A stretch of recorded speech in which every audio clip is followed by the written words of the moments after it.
अस्सलामुअलैकुम। Asia 41 news के साथ मैं हूं आपकी मेजबान अमना आबास। खबर शामिल करते हैं। गुजरांवाला से हमारे ब्यूरो चीफ राना मोहम्मद अकील के मुताबिक गुजरांवाला मॉडल टाउन में आइसक्रीम बेचने वाले लड़के के कत्ल की वीडियो सामने आ गई। वीडियो में देखा जा सकता है कि दो मोटरसाइकिल सवार फायरिंग कर रहे हैं। फायरिंग करके अली रजा को कत्ल किया गया है। दोनों कातिल मोटरसाइकिल पर सवार थे। एक ने नीचे उतरकर फायर मारा। सीसीटीवी फुटेज के बावजूद मुलजिम गिरफ्तार ना हो सके। इसके साथ ही एक और खबर शामिल करते हैं। गुजरांवाला से हमारे ब्यूरो चीफ राना मोहम्मद अकील के मुताबिक पिंडी बाईपास के करीब डकैती मज़ाहमत पर डाकू ने बीवी के सामने खावंद को कत्ल कर दिया।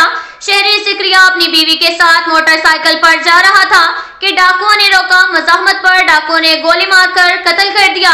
शहरी ने पुलिस को फोन करके इत्तला दी तो पुलिस पहुंची। पुलिस ने रेस्क्यू की मदद से नाश को DHQ अस्पताल मुंतकिल कर दिया। 4 दिनों में डकैती मज़ाहमत पर ये दूसरा कत्ल है।